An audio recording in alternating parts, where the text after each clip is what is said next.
Vamos lá, boa tarde a todos. É um prazer estar com todos vocês aqui na nossa live, a segunda live que a gente está fazendo. Sempre muito bom contar com a participação de todo mundo e poder dividir com vocês o conhecimento e as oportunidades que estão surgindo aí em meio a essa crise.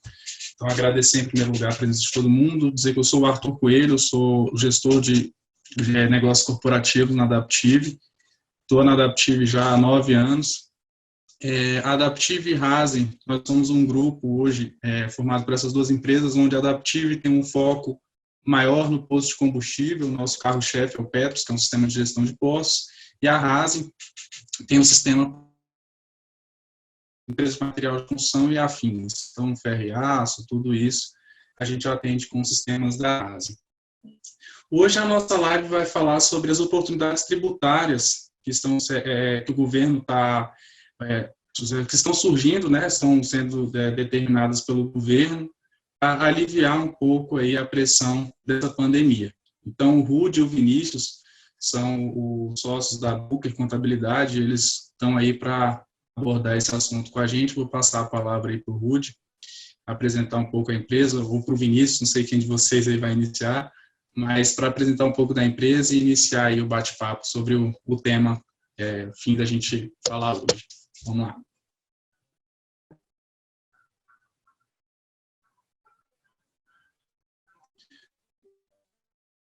Rúdio, Vinícius, pode ficar à vontade, está com vocês a bola.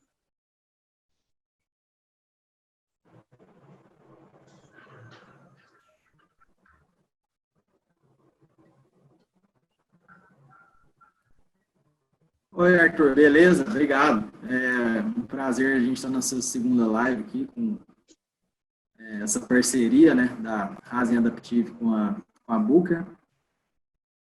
Semana passada, retrasada, né, o Rudy teve a oportunidade de falar umas questões mercadológicas que estão enfrentando todos os empresários, né, nesse momento de pandemia. É muito oportuno qualquer tipo de debate que nós temos em relação a isso, acrescenta bastante a gente sempre ter esse bate-papo, essa troca de experiências, né? E hoje nós vamos ter um tema um pouquinho mais focado na área tributária, né? Toda empresa, ela sendo superavitária ou deficitária de caixa, ela necessita realmente de ter uma boa gestão tributária para ter uma boa margem de lucro, principalmente nesse momento de crise que nós estamos passando. O nosso bate-papo hoje ele vai ser... Deixa eu compartilhar a tela aqui com vocês. Já entrar um pouquinho na apresentação. O nosso bate-papo de hoje ele será dividido em dois temas principais, né? Então, os ganhos tributários e mais uma parte trabalhista, né? Que é a lei do benefício da manutenção do emprego e da renda. Estão acompanhando? Já está na tela aqui? Como que... Estão enxergando aqui a tela? Dividida? A gente está vendo sua tela já. Hoje está enxergando? Estou vendo. Obrigado. Obrigado pelo retorno. Bom, então, hoje nós vamos tratar das oportunidades tributárias para enfrentar essa pandemia. O nosso tema, eu vou dividir o que a gente teve de postergação em tributos e o que, de fato, foi redução, né? Então, num primeiro momento, nós temos impostos que eles foram diferidos, eles foram jogados para frente, né? Então, o empresário tem que tomar muito cuidado, porque vai dar uma breve aliviada de caixa, mas ele tem que saber que, em determinado momento, ele vai necessitar fazer esses cumprimentos das guias, né? E outras partes são reduções de tributos, né? Onde o Poder Executivo ele cuidou de alguns detalhes são os impostos extras fiscais, né? Para melhorar a economia como um todo. Vamos falar das postergações de despesas acessórias, que são alguns cumprimentos e algumas oportunidades que nós vamos ter. Os aspectos trabalhistas, onde o Rudy vai tratar um pouco sobre, especificamente, da medida provisória 936, que fala dos benefícios da manutenção do emprego e da renda. E, por fim, nós vamos finalizar com uma grande oportunidade que nós vemos que essa parceria Booker, Hazen, Adaptive está preparada porque é relacionada ao e-commerce.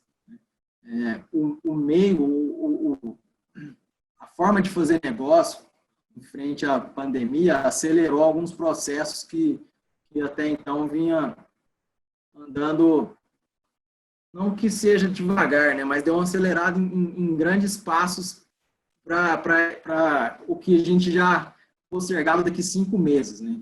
5 anos, mais ou menos, que é o comércio eletrônico, é a nova modalidade de compra e venda. Então, essa pandemia, na minha concepção, ela só adiantou esse fato, que agora já é realidade. Todas as empresas que querem se manter lucrativas, rentáveis, ela tem que agora aderir a esse tipo de comércio, né? E não só aderir ao comércio, mas tributariamente nós também temos vários benefícios tributários, inclusive para consumidores mineiros, né? O pessoal da live aí, que está nos ouvindo, que está situado no estado de Minas Gerais, nós temos várias oportunidades para ser competitivo, tanto no marketplace quanto na arrecadação dos seus impostos, tá bom? Bom, a primeira postergação de tributos que veio à tona é do Simples Nacional, ou seja, as empresas têm um faturamento até de 4.800.000. A resolução do Comitê Gestor do Simples Nacional, ela teve 2 períodos, né? Um foi uma postergação dos tributos federais, foi a postergação dos tributos federais, no primeiro momento, e depois os estados e municípios, por conta própria, eles já vinham com um movimento para fazer a postergação dos seus impostos, né, que no caso é o ICMS e ISS. Por fim, o próprio o Comitê Gestor do Simples acabou unificando isso para todos os estados, todos os municípios. Porém, nós tivemos uma diferenciação no pagamento, da postergação dos pagamentos dos tributos que são inerentes à União e outros vencimentos prorrogados para os estados e municípios. Como que ficou as guias do DAS, que é a guia do Simples Nacional, relacionada aos tributos federais, né, que é imposto de renda, IPI, contribuição social, PIS, COFINS, etc. São 8 impostos a guia do Simples Nacional, 8 deles são relacionados ao imposto federal. Então, nas competências, é importante a gente distinguir o momento que ocorre o fato gerador, que você precisa pagar o tributo, e o momento que a gente recolhe ele, né? Então, relacionado à competência de março, o vencimento ele é sempre um mês subsequente, né? Então, toda a receita do mês de março era paga em abril, foi prorrogado para outubro, né? Da competência de abril foi para novembro e de maio foi para dezembro. Ou seja, os tributos federais, eles foram prorrogados em 180 dias. Tá bom? Aqui no próximo slide, nós tivemos a prorrogação dos impostos estaduais e municipais, quais sejam o ICMS e o ISS. Esses tributos, eles foram prorrogados por 90 dias. Tá? Então, na competência março, abril e maio, foram prorrogados para os meses de julho, agosto e setembro. Então, a gente vai ter que gerar uma guia separada para esses tributos e, quando chegar no mês de julho, paga relacionado ao mês de março e assim sucessivamente. Bom, outra postergação de tributos é o microempreendedor individual. Também está na mesma resolução. O microempreendedor individual, que é o MEI, ele contribui para a Seguridade Social, que é o INSS, o ICMS e ou o ISS, né?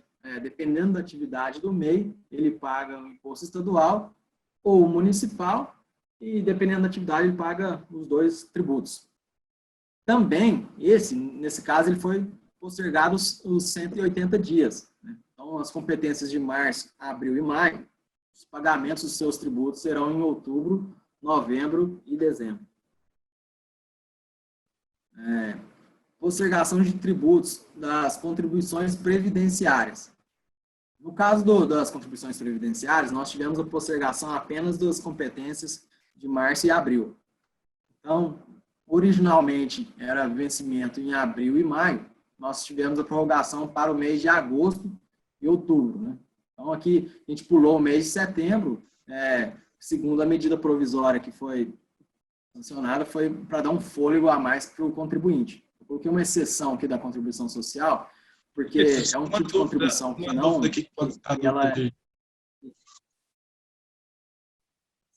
Pode falar. Uma dúvida aqui, rapidinho. Ele vai acumular com os impostos do mês, por exemplo.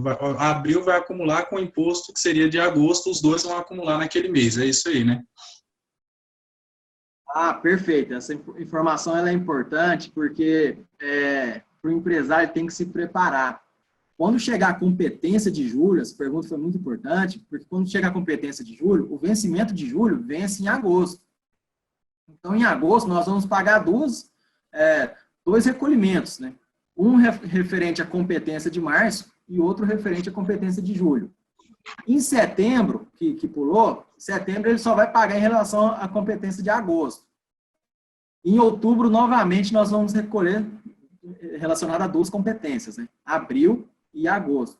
E setembro, né? Então, um mês subsequente. Então, outubro, nós temos a guia de abril e setembro para pagar, tá? É importante essa observação, principalmente quando a gente fala de postergações de tributos, né? Não quer dizer que o empresário vai deixar de pagar, mas ele precisa ver a necessidade líquida de caixa que vai ser demandada para ele poder arcar com essas consequências lá na frente. Então, uma contribuição que não foi feita, a postergação é a contribuição social, que ela o fato gerador é a renda. Então, toda empresa que oferiu renda vai pagar imposto de renda e contribuição social. Então, só especificamente dentro da guia do Simples Nacional que esses tributos eles foram postergados. As empresas do lucro real e lucro presumido mantém-se o pagamento de imposto de renda e contribuição social, e o PIS e COFINS, como é a contribuição previdenciária, esse sim está prorrogado nesse quadrante aqui que nós estamos vendo. Bom, outra postergação de tributos é relacionada ao FGTS. O FGTS é o único que ele ficou um pouco mais complicado de fazer essa análise, porque ele foi dividido em 6 parcelas. Então, nas competências de março, abril e maio, as parcelas elas foram divididas de julho a dezembro, né? Então, na mesma outra situação, em julho, nós vamos pagar a parcela de junho e vamos pagar 1/6 da parcela de março. E abril também. Abril a gente vai pagar, em julho, né? Julho vai pagar junho e 1/3 da parcela de março e abril. Não, aqui só para fazer uma correção, nós vamos somar as competências aqui, e essas 3 competências juntas que vão ser parceladas em 6 vezes, tá? Só para fazer essa correção do raciocínio. Então, na parcela de julho, a gente vai pagar junho, e vai pagar 1/6 do somatório das competências aqui, tá bom? Se ficar alguma dúvida, vocês podem interromper ou deixar um comentário que a gente vai responder todas as perguntas no final. Mas se quiserem de prontidão também fazer a pergunta, a gente está à disposição, tá? Bom, então, no primeiro momento a gente falou das postergações e agora nós vamos falar das reduções de tributos. Ou seja, aqui são os benefícios que o Estado dá para maior giro da economia e onde os 3 impostos que foram beneficiados o IPI, o Imposto de Importação, o IOF, que é o Imposto sobre Operações Financeiras, e o II, que é o Imposto de Importação. Por que foram beneficiados o IPI e o Imposto de Importação, principalmente? Eles visam subsidiar a implantação de medidas sanitárias de contenção da disseminação do Covid-19. Né? Ou seja, são apenas relacionados aos produtos, né? Tem uma medida, um decreto executivo que nos permite ter uma estabilidade na internet, tá ok? Né? Então, tem uma lista do decreto executivo que ele vê quais são os produtos de maior necessidade para fazer a contenção dessa disseminação através dessas medidas sanitárias. Então, são produtos como máscara, álcool em gel, equipamentos hospitalares, equipamentos de proteção individual, equipamentos de proteção coletiva. Então, todos esses bens e produtos que estão relacionados com a contenção da disseminação, com medidas sanitárias, eles foram beneficiados. Tanto o IPI, né, que é o imposto incidente sobre os produtos industrializados, que é um benefício que o governo dá para incentivar a indústria, né, e, claro, o seu consumo, quanto aqui também para o imposto de importação, porque o Brasil ele não tem disponibilidade para produzir todos os seus próprios recursos, né, dos bens que ele precisa nesse combate na pandemia. Então, os impostos de importação também relacionados aos produtos, né, de medidas sanitárias estão com redução nesse período. Porém, a diferenciação, eu só pulei o IOF, que eu já volto nele, a diferenciação do IPI com o II é o prazo que foi beneficiado. No imposto, no IPI, ele vai ser por 6 meses, né? As alíquotas vão se restabelecer a partir de 1º de outubro de 2020. E no imposto de importação são apenas 5 meses. É claro, pessoal, todos esses benefícios que o governo está dando, como postergação de tributos, a gente não sabe até quando vai durar essa pandemia. E se o governo também vai ter caixa para fazer qualquer outra postergação de impostos, né? Então, à medida que vai se prorrogando essa crise, nós esperamos que tenha outras medidas para as empresas e até para os empregados, né, passarem essa fase. Então, quando a gente beneficia a indústria, as empresas, nós conseguimos manter a geração de emprego e a geração de renda para ambos os lados. Porém, como as empresas não estão comercializando, o governo ele é afetado também a arrecadação. É uma bola de neve e realmente nós não sabemos quais são os desfechos, né? Então, essas alíquotas hoje estão postergadas até dia 1º de outubro, né?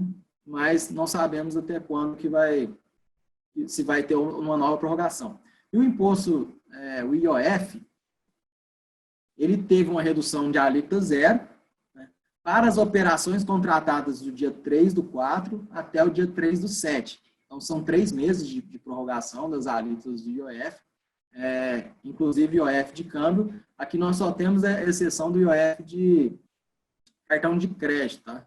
Então, toda a operação de IOF que vem do fechamento de cartão de crédito ela ainda é vigente, mas todas as outras modalidades de imposto que incide sobre a operação financeira, essas estão com a redução zero. Bom, outra redução que nós tivemos, que é bem benéfica, relacionada às contribuições do Sistema S, que basicamente é o que incide sobre a folha de pagamento. Originalmente, essa alíquota de 5,8% sobre a folha de pagamento, cada uma das suas alíquotas do Sistema S, com exceção do SEBRAE, ela teve a sua alíquota reduzida em 50%. Tá? Então, as entidades SESCOP, SESI, SESC, SEST, SENAC e SENAI, as alíquotas originais dela tiveram a redução de 50%, ou seja, 2,5% para 1,25%, 1,50% para 0,75% e assim por diante, tá bom? E o prazo dessa redução é até 30 de junho de 2020. Então, são mais 3 meses aqui, março, abril, maio e junho, né? Ele começou em abril, porque a medida provisória é de março. Então, foram beneficiados 3 meses de abril, maio e junho. Certinho? Postergações de despesas acessórias. Aqui está mais a ver com o cumprimento da legislação por parte dos contadores, né? Então, as entregas de declaração de créditos tributários federais, a FD, que é quando a gente entrega para o Estado e para a União o recolhimento, quanto que as empresas estão devendo de ICMS, né? A gente faz a composição dos valores, foram prorrogados. Eu quero dar o destaque aqui, ó, prorrogação de validade de certidões de débitos federais também, tá? Aqui, inclusive, é só os federais, foram prorrogados por 90 dias. Então, quem tem uma CND e ia vencer agora, ela automaticamente é prorrogada por mais 90 dias. declaração de Bacen para quem é regulado pelo Banco Central, a prorrogação da declaração do imposto de renda, pessoa física, aqui já é uma das declarações mais sabidas por todos, né, que a gente vencia no dia 30/4, vai vencer no dia 30/6. Inclusive, a primeira cota também foi prorrogada, né, a cota do primeiro pagamento do imposto de renda. Saiu do dia 30/4, foi para o dia 30/6. Um destaque que a gente quer dar aqui é do drawback, que é um instituto de um benefício que já vinha ocorrendo para as empresas importadoras e exportadoras. Para quem não conhecia, é importante conhecer, porque ele foi prorrogado mais um ano. Ele ia vencer agora no dia 31 de dezembro, e não ia ter mais a modalidade do drawback, e o governo estendeu esse benefício até o final de 2021. O que ele basicamente faz? Ele suspende os impostos de importação para a empresa que vai exportar esse mesmo produto, né, vai industrializar, usar como insumo, ou apenas revender, no prazo de 180 dias. Então, ele pode importar um produto, suspende o regime e suspende os tributos incidentes na importação, no desembaraço, e pode exportar novamente sem pagar eles. Então, esse prazo do drawback ia vencer agora no dia 31, a medida provisória 960 prorrogou por mais um ano. Quem que tiver interesse em conhecer mais esse instituto é importante, porque é muito benéfico até para dar uma aliviada no caixa financeiramente. Nós temos outras possibilidades agora, os impostos de importação, algumas empresas que não tinham atividades de comércio de algum tipo de produto que está dentro do combate, né, à pandemia, ela tem a possibilidade também de entrar concorrendo, né? São novos mercados para essa empresa. Bom, aqui a gente encerrou a parte tributária, né? Então a gente viu algumas questões que basicamente seguir a legislação. O seu contador ele tem que simplesmente cumprir a lei, porque esse benefício ele foi dado para o contribuinte, né? A gente só está repassando essa informação para vocês terem a ciência do que o governo está fazendo. Mas tem outras ações que passam por um planejamento estratégico. O empresário ele tem que ter uma visão comercial para fazer o aproveitamento desses benefícios, pelo menos temporário, né? E quem sabe tocar operacionalmente daqui para frente. Os aspectos trabalhistas, o Rudy vai fazer a explanação, porque ele é a parte especialista nessa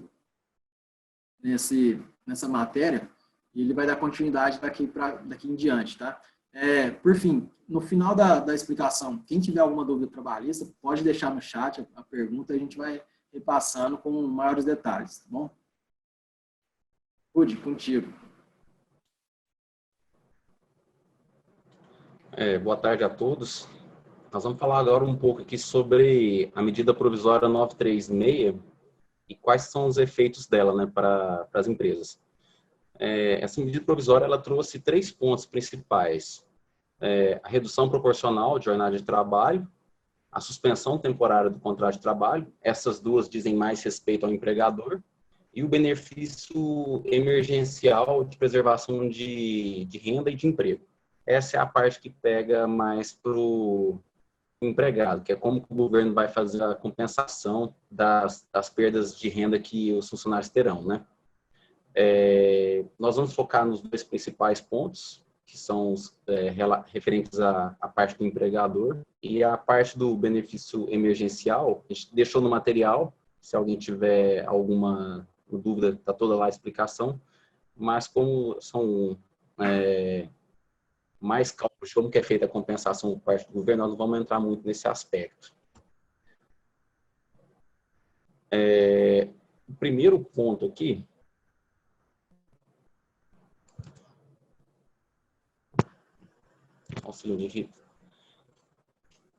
a medida 936. O que foram os principais pontos que essa medida provisória abordou? É o benefício emergencial em si, as formas que o governo vai recompor essa renda do trabalhador. O procedimento tem que ser observado pelas empresas, né? A possibilidade de acordo individual ou coletivo para fazer qualquer tipo de negociação entre empresa e empregado. A redução proporcional de jornada de trabalho e de salário, que pode durar por até 90 dias. As reduções que são entre 25%, 50% e 70%. Como tratar as indenizações em caso de dispensa sem justa causa nesse período de pandemia. A garantia provisória, que é como se fosse um novo período de estabilidade que as empresas vão ter que respeitar se adotarem algumas dessas alternativas. Também a descaracterização da suspensão, caso exista prestação de serviço nesse momento de suspensão dos contratos. E ela também tratou da suspensão temporária do contrato de trabalho, que pode perdurar por até 60 dias. Nós vamos passar agora ponto a ponto para explicar como que a mecânica que foi desenhada nessa medida provisória para cada cenário desse. O primeiro é o da redução de jornada de trabalho.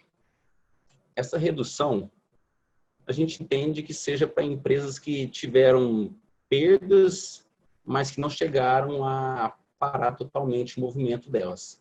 Então, abriu-se a possibilidade de fazer uma redução na jornada de trabalho dos funcionários e, consequentemente, uma redução proporcional nos salários. O prazo é de até 90 dias. As reduções permitidas são de 25%, 50% e 70%. É fundamental que exista a preservação do salário hora do trabalhador. Então, não pode ter perda no valor hora do funcionário. Um ponto que também é óbvio, mas é um acordo, então as duas partes têm que concordar, não pode ser uma iniciativa do lado da empresa que o empregado não esteja de acordo, porque precisa gerar um termo e os dois lados precisam assinar para ter validade. A formalização dessa redução, ela pode ser feita de duas formas: acordo individual ou coletivo.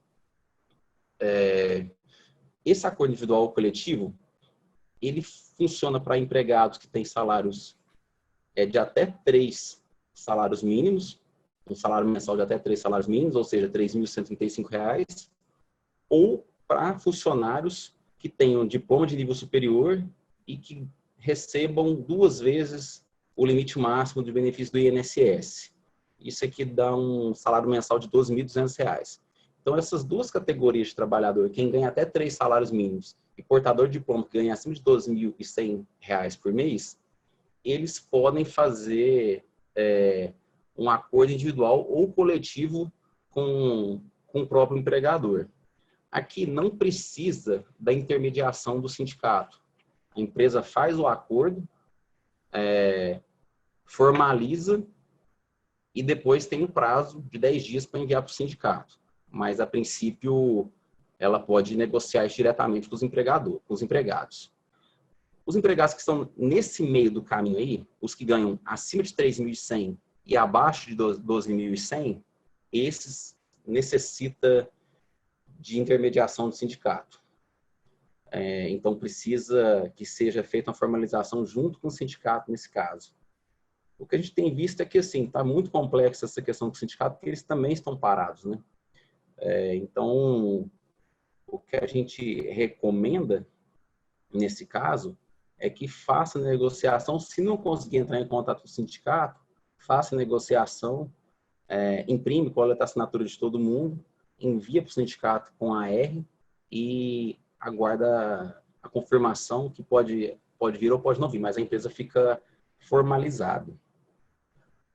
O segundo modalidade que a medida provisória trouxe, ela é um pouco mais drástica. É a suspensão temporária do contrato de trabalho. Essa suspensão, ela pode acontecer por até 60 dias, sendo fracionada em 2 períodos de 30, em até 2 períodos de 30. Então, o empregador pode combinar com o empregado um período de 60 dias corridos ou 2 períodos de 30. Lembrando que, a qualquer momento, o empregador, se ele perceber que a demanda voltou, que a atividade está voltando, ele não necessariamente precisa esperar passar os 60 dias ou os 30 que está acordado. Ele pode encerrar antes esse período de suspensão, ele vai ter que comunicar ao trabalhador com 2 dias de antecedência, o trabalhador tem 2 dias para se representar.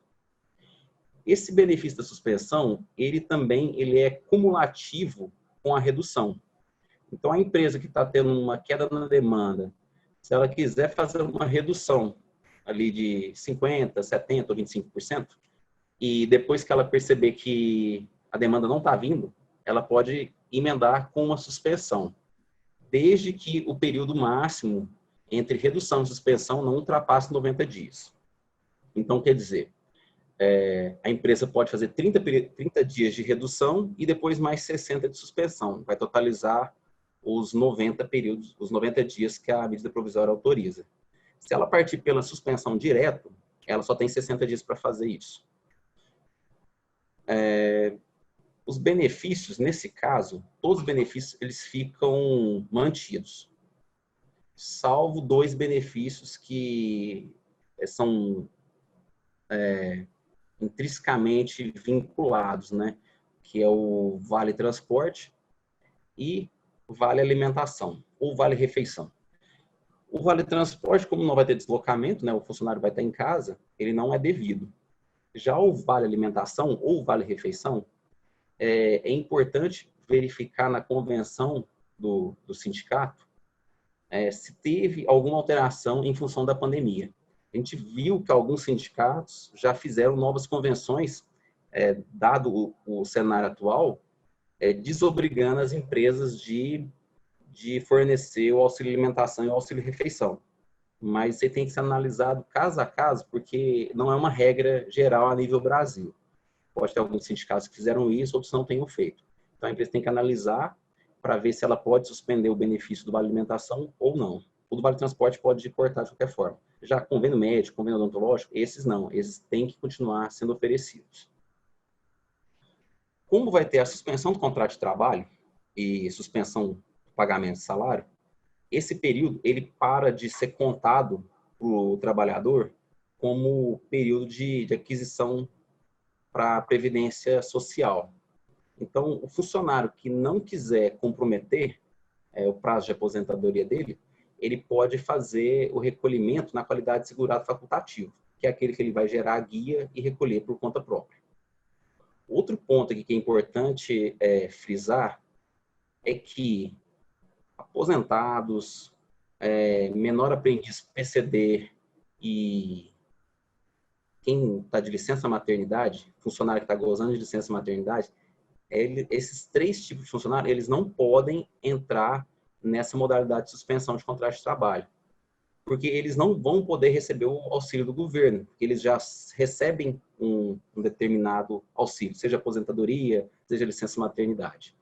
Então, se por acaso a empresa pegar uma funcionária que está de licença maternidade e colocar dentro desse acordo de suspensão, essa funcionária vai perder 100% da renda dela. Então, funcionário aposentado que ainda trabalha,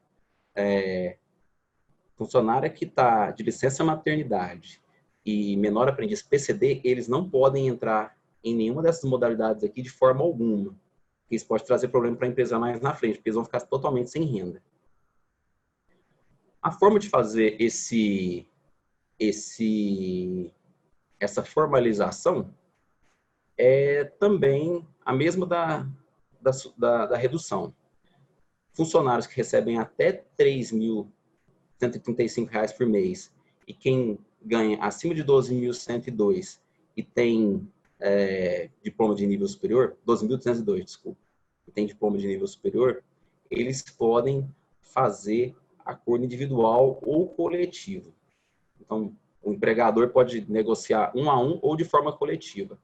Já os trabalhadores que estão na faixa intermediária, que recebem acima de 3.135 e abaixo de 12.202, só podem fazer esse acordo mediante acordo coletivo. E a mesma coisa, faz o acordo e envia para o sindicato, no prazo de até 10 dias. Como os sindicatos estão todos fechados, a nossa orientação é faça esse envio com a R.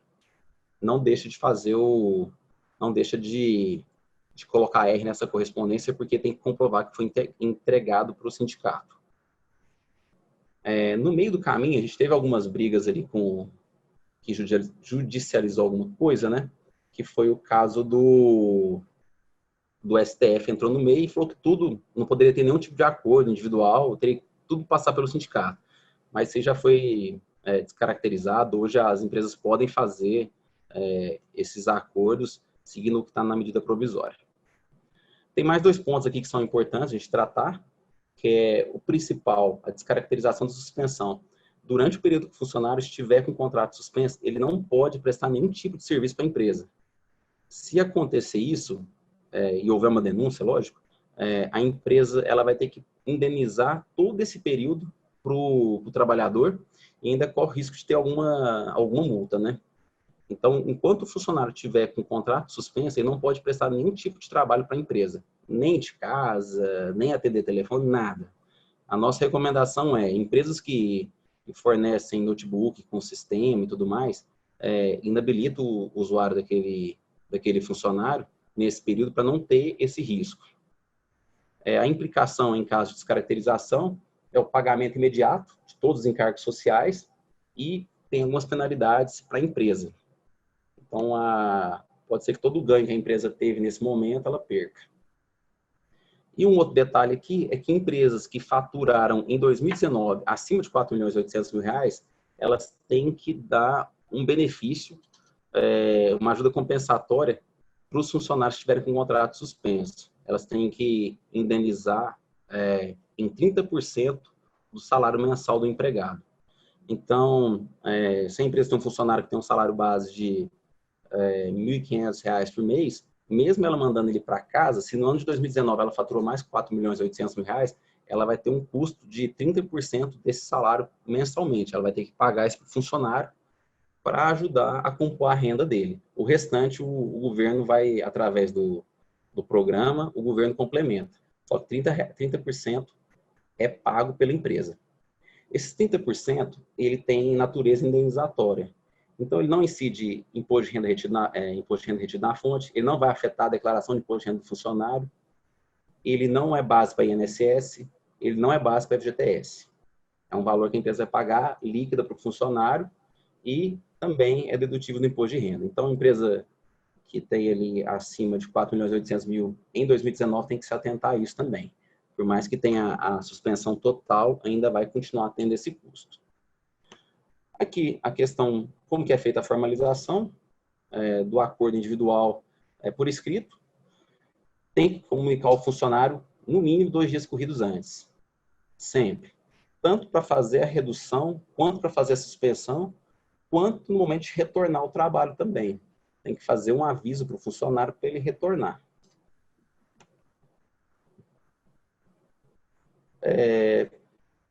O restabelecimento do contrato de trabalho, ele pode se dar por 3 motivos. Quando encerrar o estado de calamidade pública, que deve ter uma medida provisória do governo, né, informando que foi cessado o estado de calamidade pública, e aí a empresa tem 2 dias para voltar, para readmitir esse funcionário, o funcionário voltar a trabalhar.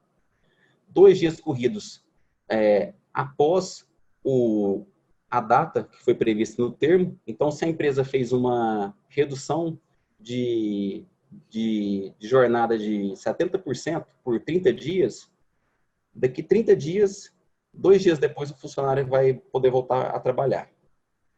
E se o empresário perceber que a demanda dele retornou antes do momento, ou que ele precisa fazer alguma atividade na empresa e precisa daquele funcionário, ele tem que fazer a comunicação para o funcionário e também aguardar 2 dias para poder ter esse funcionário de volta dentro da empresa.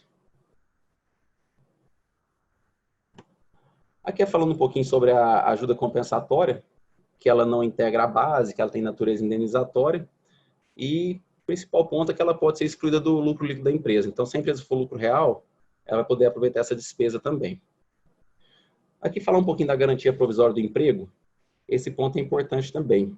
Se a empresa estiver com vontade de fazer algum ajuste de quadro, o ideal é fazer antes de adotar qualquer uma dessas medidas, porque se o empresário reduzir ou suspender o contrato de trabalho de algum funcionário, aquele funcionário vai ganhar um período de estabilidade que essa medida trouxe. É o período equivalente ao prazo que foi combinada a redução ou a suspensão. Então, se foi combinada uma redução de carga de 90 dias, esse funcionário vai ter mais 90 dias de estabilidade. Se ele for desligado nesse período sem justa causa, tem algumas indenizações que precisam ser pagas. A gente deixou a tabela aqui do lado. Eu acho que seria interessante cada um avaliar o formato que foi feito, né, a redução, mas o que a gente pode falar é que existe essa indenização. Então, é importante ficar bem atento, porque isso aí abre um novo prazo de estabilidade para os funcionários. Então, nesse momento, se tiver que fazer algum ajuste, o ideal é que seja feito antes. Não esperar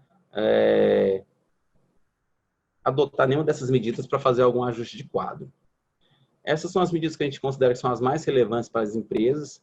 A gente deixou aqui no material também a parte que é referente aos empregados, né? Que é como que o governo vai fazer essa compensação. Só que essa é uma parte muito mecânica, que é mais falando sobre como que o governo vai calcular o valor do benefício, quais que são as médias que ele observa. A gente entende que essa é uma parte que diz muito mais respeito ao funcionário e que vai ter que ser analisada caso a caso. O governo vai fazer uma média com base nos 3 últimos salários para calcular como se fosse uma conta de seguro-desemprego, e ele tem alguns coeficientes de redução para calcular qual vai ser o benefício que o governo vai ter que passar para o funcionário. Mas essa é uma parte que, como ela corre 100% por conta do governo, a gente entende que a gente não precisa gastar muito tempo falando a respeito dela, porque esse aí vai ser um ponto que cada empregado vai ter uma situação específica. Agora nós vamos voltar a falar um pouco mais aqui do e-commerce com o Vinícius, e a gente, no final, a gente está à disposição para tratar de qualquer dúvida a respeito dessa redução ou suspensão do contrato de trabalho. Show de bola, Rúdio. Muito bom. O meu áudio tá ligado aqui? Tá, agora tá ok. Aqui no e-commerce, né, eu citei que é uma das melhores oportunidades que eu vejo para quem quer desenvolver essa área de venda em ambiente virtual, né, tanto pelo telemarketing ou pelo comércio eletrônico. O estado de Minas Gerais, especificamente, ele tem uma política de desenvolvimento de setores, né? E um desses setores que ele incentiva é o setor do e-commerce. Para ela é muito vantajoso ela trazer empresas que vendem no ambiente virtual para ter ingressos de recursos, né, vindos de outro estado. Cada estado ele funciona como um país também, né? Ele tem o seu ingresso de recursos, né? Então, quanto mais indústrias estiverem instaladas dentro do estado, mais dinheiro está entrando e fortalecendo a economia dele. Então, o e-commerce é uma política setorial de incentivo de proteção e de fortalecimento do mercado mineiro. A finalidade dele é a promoção de vendas em ambientes virtuais, que é o que está ocorrendo hoje. O comerciante foi a única alternativa que sobrou para ele, vender virtualmente, em qualquer canal de comunicação, um marketplace, um site direto, ou até através do telefone, telemarketing, a gente consegue encaixar esse comerciante pelo e-commerce. O que é o e-commerce financeiramente? Ele tem, o benefício dele é relacionado ao ICMS, que é o imposto estadual. Tá? A postergação, o ganho financeiro é a postergação do recolhimento da substituição tributária. Então, quem está no ambiente de e-commerce, pode ser até uma empresa, uma indústria, um comércio, que recolhe por substituição tributária. No momento que ele adere ao e-commerce mineiro, ele deixa de pagar o ICMS-ST na compra, né, porque ele vai ser diferido para o momento da sua venda. Então, isso é um ganho financeiro muito alto, porque o que acontece hoje? O comerciante, ele antecipa o imposto para o Estado e fica com essa mercadoria em estoque. Né? Então, antes mesmo do produto entrar no estoque dele, ele já pagou os tributos. E o e-commerce, ele inverte essa relação. Ele só vai pagar o imposto no momento que ele fizer a venda. Então, Tem desde o momento da compra, da estocagem, da produção, da estocagem, até o momento da venda, ele consegue diferir esse imposto, jogar para frente, tá? Diferimento é você jogar o imposto para frente. Um crédito financeiro, então, tem um benefício de ICMS para as empresas quando ele adquire insumos na compra dentro do Estado. Tá? Eu não vou entrar em detalhes operacionais, aqui é só mais algo chamativo para ter essa possibilidade.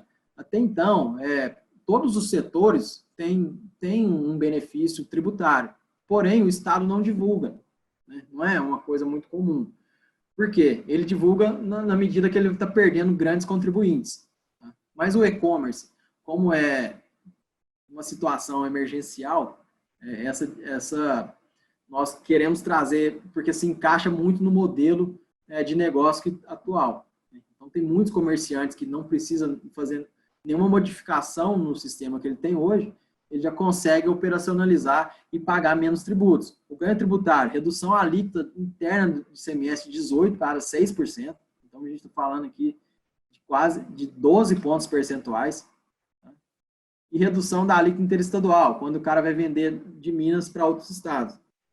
Então, enquanto ele recolhe 12% na operação normal, pelo e-commerce, ele vai recolher apenas 1,3%. Tá? Então, a gente deixa aqui como uma dica procurar desenvolver esse ambiente virtual. As empresas que já estão nesse ambiente podem fazer adesão pelo e-commerce, né? Então, o ideal é procurar o escritório de contabilidade, os advogados tributaristas, para entrar com esse recurso dentro do Estado, fazer uma petição para ser homologado para esse tipo de venda, tá? Para esse tipo de benefício. Não é um benefício igual a gente falou inicialmente, né? Que está dado. É só a forma que você calcula os impostos. Nessa modalidade do e-commerce, você tem que pedir adesão ao Estado, só assim que ele deferir, né, que ele aprovar, aí pode ser comercializado e fazer esses benefícios. Bom, enfim, nós queremos ser breve, né? Acho que a gente até esticou um pouco além do prazo. São as oportunidades tributárias especificamente da pandemia. Claro que tem outras oportunidades, outras teses jurídicas, que sempre teve no Brasil, né? Que é até mais pela complexidade tributária de apuração de todos os impostos, mas a gente quis trazer mais especificamente sobre o momento que nós estamos vivenciando, né? E trouxe o e-commerce, que é uma oportunidade que eu acho que o empresário não pode desperdiçar. Agora é a hora de entrar com esse e-commerce e fazer o dinheiro entrar no bolso, né? Não desperdiçar ele pagando mais tributos, que já onera muito o empresário brasileiro. Certinho? E tem empresas que migraram a venda 100% para o e-commerce, né, cara? Não tá de porta fechada, então assim, é algo que é muito, muito valioso mesmo, essa informação aí. Com as informações como um todo, né? Eu acho que essa live foi muito proveitosa nesse sentido, porque muita oportunidade legal realmente para o empresário desafogar um pouco. A gente sabe que tá difícil aí para a maior parte das empresas, né? Então, acho que o governo teve boas ideias aí, boas atitudes, que é o principal, para aliviar um pouco o empresário. E ao lado disso tudo também é sempre importante a gente lembrar que tecnologia, né, é importantíssimo o empresário estar cercado aí de boas ferramentas tecnológicas, e é para isso que nós da Adaptive, da Rasa, estamos aí no mercado desenvolvendo soluções, principalmente, né, como a gente falou ali no início, o Adaptive para postos de combustível, a Rasa aí para material de construção e afins. Então, deixo o meu contato, meu nome é Arthur, mais uma vez, meu e-mail é arthur@adaptive.com.br, estou à disposição de todo mundo para tirar dúvidas e qualquer coisa, me coloco à disposição. Quem quiser tirar dúvidas, a gente vai abrir aqui o espaço para as perguntas. Eu vou lhe dar uma olhada aqui. Já tem aquele do Gustavo. Uma dúvida, ele pergunta se são opcionais e deveria ser combinados com os contadores ou recaem sobre todas as empresas incondicionalmente. O adiamento dos pagamentos aí. Esse Gustavo, essas oportunidades, elas, conforme o Vinícius falou, né, foram alterações na lei, mas não é automático. Então, isso aí tem que solicitar ao seu contador que ele faça, né, a prorrogação das guias, porque senão pode acontecer, sim, de pagar indevidamente. Não é automático. A outra dúvida aqui, Vinícius, que o Gustavo também perguntou, é as vantagens tributárias do e-commerce citadas para Minas, existem apenas em Minas ou vocês têm informação similar de outros estados? Não, sim, essa guerra fiscal, né, que vem desde 1975, os estados, elas precisam, todo benefício que o estado concede, ele precisa de isonomia em outro estado, né? Hoje, qualquer estado que dá um benefício para o contribuinte, outro estado ele pode dar o mesmo benefício, né? Ele não pode dar mais nem a menos. Porém, existem algumas diferenciações relacionadas à alíquota. Essas alíquotas que eu passei desses benefícios são no estado de Minas Gerais. Mas nós da Booker, nós temos clientes em São Paulo também, que nós temos esses benefícios no estado de São Paulo, porém a alíquota é um pouco diferente. A forma de apuração dos impostos, ela tem umas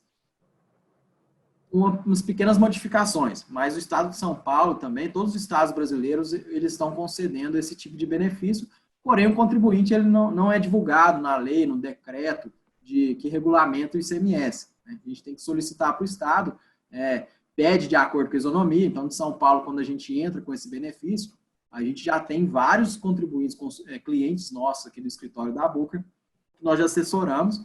Então, a gente replica esse mesmo pedido para o Estado e o Estado defere. A gente o último que a gente conseguiu foi em 15 dias, né, esse deferimento. Então, em 15 dias, o contribuinte ele começa a recolher menos tributos. E nós temos outros também tratamentos setoriais, né, para químicos, para fertilizantes.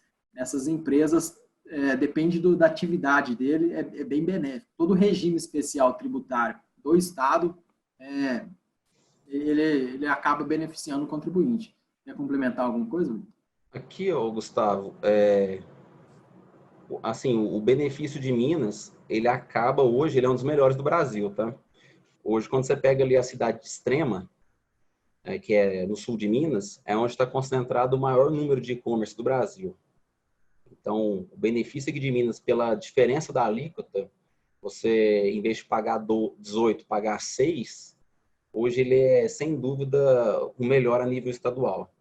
Assim como Santa Catarina já teve o melhor benefício para importação no Brasil, hoje o de e-commerce de Minas é disparado o melhor. Só para complementar, o Minas também tem um regime de importação também que bate hoje de frente com Santa Catarina, que é o mesmo, né? Então, os estados, eles conseguiram unificar esses benefícios e quando une também o regime do e-commerce com a importação aqui dentro de Minas, dá um ótimo ganho, excelente. Bom, Arthur, acho que completar, pode? Tem mais alguma pergunta aí? Queria complementar, Dado. Mas uma empresa daqui, um cliente nosso daqui que queira trabalhar com e-commerce, obrigatoriamente ele tem que abrir o e-commerce aqui. Ele abrir em Minas, teria que abrir uma empresa nova e trabalhar só com e-commerce. Isso é possível? Está atrelado à localidade da empresa, não é isso? Ou é diferente? Isso. Mas ele precisa de um CNPJ aqui em Minas, né? Para ele fazer, e precisa, obviamente, estocar esse produto, porque tem que ter origem aqui dentro do Estado, né? Por isso que o Estado, ele exige fisicamente que os produtos eles têm que entrar dentro do Estado para ocorrer a venda. Mas, em relação ao benefício, o custo-benefício de montar essa operação, um barracão aqui dentro de Minas, para fazer essa distribuição no país, ainda mais Minas sendo o melhor estado, acho que bem localizado, e nós estamos aqui em Uberlândia, bem no Triângulo Mineiro, na ponta do Triângulo Mineiro, a localização geográfica favorece muito também. Então, a questão logística, toda a logística brasileira passa por Uberlândia, né? Passa aqui pela nossa região, não só em Minas, mas especificamente Uberlândia.